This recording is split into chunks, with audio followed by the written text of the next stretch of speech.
আসতে পারি দারোগা বাবু? এসেই তো পড়েছেন, বসুন, বলুন কি চাই। চাওয়ার তো অনেক কিছু আছে দারোগা বাবু। পেট ভরিয়ে খেতে চাই, হোটেলে যান, বাঁচতে চাই, হাসপাতালে যান, মাথা গোজার ঠাই চাই। ফুটপাতে যান, এখানে কেন?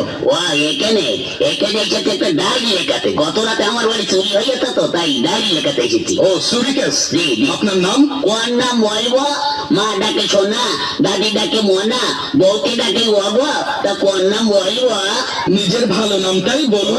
তাই বলুন, ওই হুমায়ুন ফকির।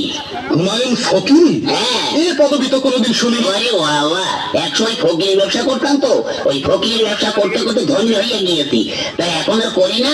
তা মনে করছি ফকির নামটা আর বাদ দেবো না, ওটাকে আধুনিক করে এখন ফকিরই করেছি। বাবার নাম? কোন বাবার নাম বলবো?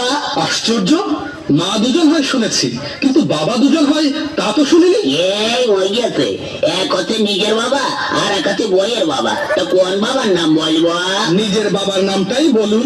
তাই বলুন, নিজের বাবার নাম হচ্ছে গিয়ে আবুল কালাম ওয়াজাদ। অজাব? জীবিত না মৃত? ধরুন জীবিত না মৃত না, তবে পলাতক।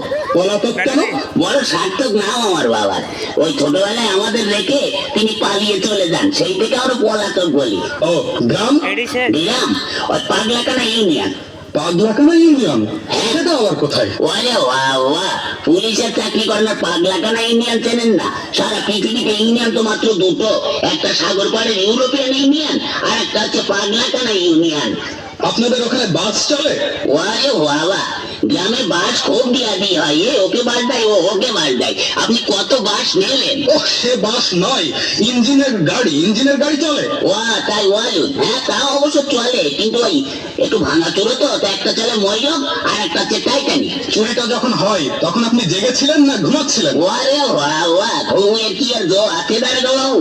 বইয়ের নাক ডাকানি, ছেলে পেলে তো ঘ্যান ঘ্যানানি, মশার প্যান প্যানানিতে ঘুমাইকার বাবার সাথী। তখন আপনি জেগেছিলেন? তবে আর বলছি কি, প্রথমে না দাঁড়ানো বাবু দরজাটা খুব করে শব্দ হইলো, হওয়ার পরে দেখে একটু লোক ঢুকলো, তখন না আমি একটু ভাবছি দেখি না কি করে। তখন আপনি ধরলেন না কেন?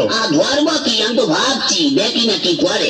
তারপরে না দাঁড়ানো বাবু আমার বালসির নিচের থেকে আলমারি চাবিটা নিয়ে ফটাম করে আলমারিটা খুঁজে ফেললে একে একে সোনা টাকা গহনা সব বের করে একটা পুকুরের মধ্যে বাঁধলো। দেখছেন তবু ধরলেন না? ধরবো কি, আপনি কথাটা শুনুন না। তারপরে না ওই টুকরার মধ্যে বাঁধতে আমার বইয়ের চোখের দিকে একটু আর চোখে তাকালো, তখন না আমার খুব রাগ হচ্ছিল দারোগা বাবু। তখন আপনি ভাবছেন? ভাবছি আমি কথা বলতে দিন না। ওই হয়েছে কি, তখন ওই চোরটা দরজাটা খুলে রাস্তায় বলে দৌড়ে আরম্ভ করলো, আর ধরতে পারলাম না। তখন আপনি ভাবছেন? ভাবো না, আমার ঘরে কি হচ্ছে আমি ভাবো না, আপনি ভাববেন? ভাবুন, বেশি করে ভাবুন, বোকার মরণ কোথাকার। আমার সোয়াল ধরার কি হবে দারোগা বাবু? কেন? বাড়িতে গিয়ে বসে বসে ভাবুন, থানা আপনার জন্য কি করে।